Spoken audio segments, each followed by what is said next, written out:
Bismillahirrahmanirrahim. Adnan Rashid here. I have just arrived in London and I was picked up from the airport by my son Musa Adnan, who is busy driving, so I don't want to distract him too much. I heard the very, very bad and disturbing news when I was boarding the plane in Pakistan that there has been a terrorist massacre in Christchurch, New Zealand, and over 50 Muslims have been killed in cold blood, many of them children and women. Not that the lives of men are not important, but this is to emphasize the point that how heartless and how cold-blooded this particular massacre and murder was.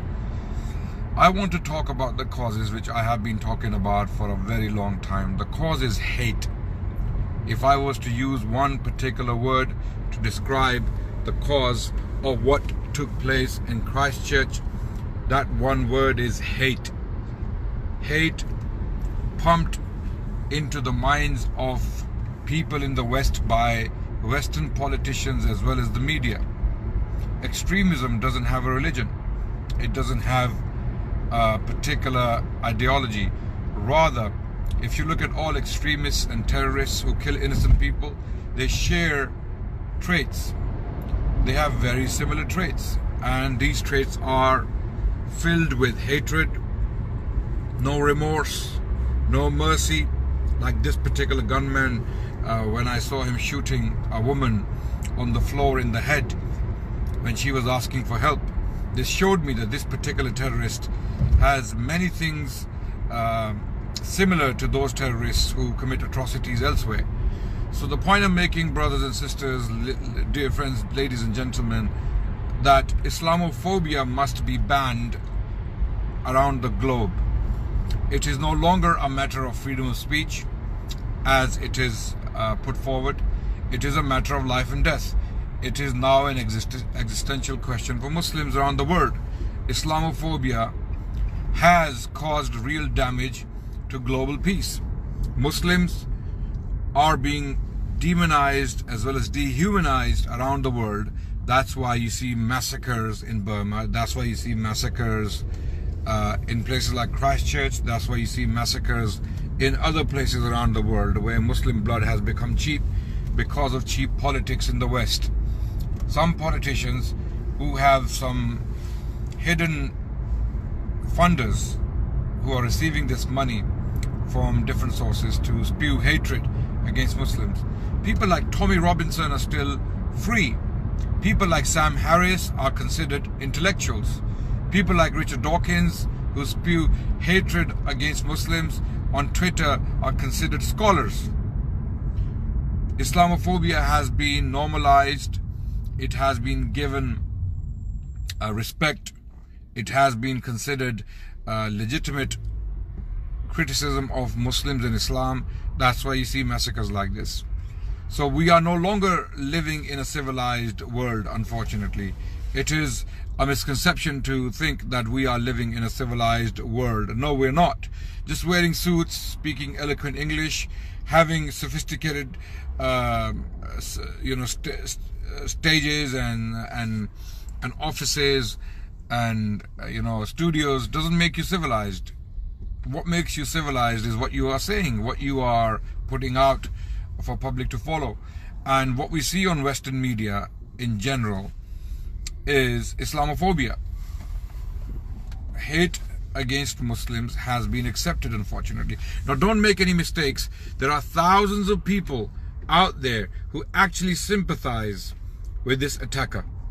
We have seen that. One of the senators, I think one of the I don't think he was a senator. He was one of the officials in New Zealand. I forgot his name. He stated that although I don't agree with the attack, but there is a cause, and he's blaming Muslim religion. He's blaming Muslim people. He's blaming immigration into the West in general and into New Zealand in particular. We have people like that, and there are many people like that. There are many people like that out there. They are silent, and they have been radicalized by the media and the politicians. And there is no fair debate taking place on Western media. There is no fair debate. You don't see any intelligent Muslims present to defend their position, to defend their faith, and to defend themselves against attacks made by illiterate, racist, xenophobic, Islamophobic politicians and media prostitutes. So this is very, very important for us to realize. We have to understand that Muslims must now, put up a defense legally, politically, and we need to have an active presence on the media to highlight the point that Islamophobia must be banned. Islamophobia cannot be allowed. It cannot be normalized anymore. It cannot be tolerated. Otherwise, it's going to lead to bigger catastrophes in the West against Muslims. We cannot have this anymore.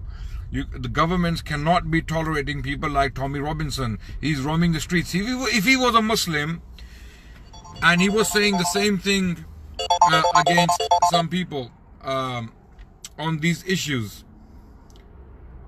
then he would be arrested, he would be put on trial, he would be in jail.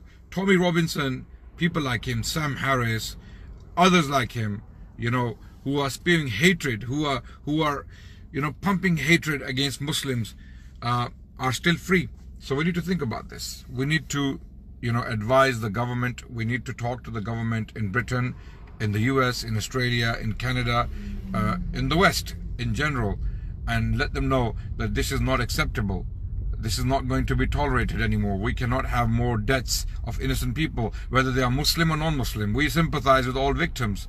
We are victims of terrorism around the world, whether these are non-Muslim terrorists or Muslim terrorists. It doesn't matter who the terrorists are. It doesn't matter what names they have, what color they have, or what background they come from. What matters is that they are killing innocent people. And there are a number of different causes. Hate is the cause. Stop the hate against Muslims. Stop the hate against Islam.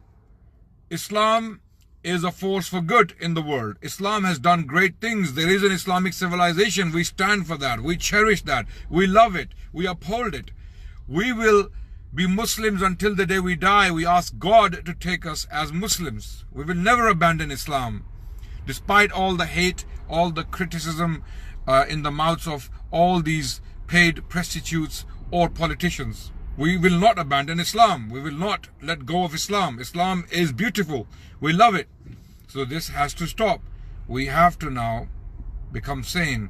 We have to be intelligent. We have to be wise wherever we are. As humans, we need to stand united, Muslims and non-Muslims, and we need to tell the governments that no more dehumanization and demonization of Muslims on the media. No more Islamophobia. Islamophobia is no longer a question of freedom of speech. It is a question of innocent lives. Just like anti-Semitism is not a question of freedom of speech, it is not a matter of freedom of speech. Just like that, Islamophobia is not a question of freedom of speech. We have to understand that. You have anything to add, Mr. Musa? I think you said it all. Yeah, this is something I wanted to share very quickly with my followers, brothers and sisters on Facebook. We need to continue reasoning with love and compassion, with a lot of tolerance. We need to talk to each other. We need to understand each other. What breeds hatred? Misconceptions, lies, and deliberate misrepresentation of faiths and ideas. This is what breeds hatred. We cannot allow hatred to flourish anymore in our societies if we truly want to be civilized. If we mean to be civilized humans, to make this world a civilized place, then we must talk to each other and understand each other and not allow hatred of any sort to flourish within our ranks, within our societies. Thank you so much for listening, brothers and sisters. So please campaign against those politicians and media outlets that are pumping hatred against Muslims day and night without remorse. Please campaign against these people. We will not the silence in the name of freedom of speech is not silence. It is murder. It is murder. It is complicity with murder. We must not remain silent. We must not remain silent. Assalamu alaikum. Thank you. I've just arrived in London and I got this news and I'm reading all the news reports and it's really disturbing. Over 50 people have been killed. How can we tolerate this? How can we tolerate massacres like this, and the massacre that took place on London Bridge, and the massacre that took place on London tubes on 7/7, all of these massacres? It doesn't matter who the victims are, whether they are Muslim or non-Muslim. What happens to Western politicians and media outlets when Muslims are killed? There are many Muslims who condemn attacks against non-Muslims wherever they may be. But when attacks against Muslims take place, we do not see the politicians using the same strong language against white, supremacist, Christian, racist terrorists. We do not see the same language on the media or in the mouths of Western politicians. They do not, as if they are in it tacitly. So we cannot allow sympathy for white, supremacist, racist, xenophobic, Islamophobic terrorists. These are terrorists as much as other terrorists. So we need to understand this, brothers and sisters. Thank you very much for listening. Please do share this video to spread the message that this is what we need to think about. We need to think about the causes. The causes are hate. Politicians speaking as experts on Islam, media outlets, prostitutes writing articles in newspapers spreading hate against Muslims or making the blood of Muslims cheap. This is not going to be tolerated anymore. Just like 9/11 was barbaric, just like 7/7 was barbaric, just like London Bridge attacks were barbaric, this is also barbaric. We need the same strong language against these terrorists wherever they may be. If anyone is trying to instigate terror of this sort, we need to stand up against it and confront it like we do with so-called Muslim terrorists. Terrorism has no religion, it has no badge, it has no honor. We cannot give it honor by attributing it to a religion or to a people. We must understand that. Thank you so much for listening, brothers and sisters. Share the message. This is the least you can do. Assalamu alaikum wa rahmatullah.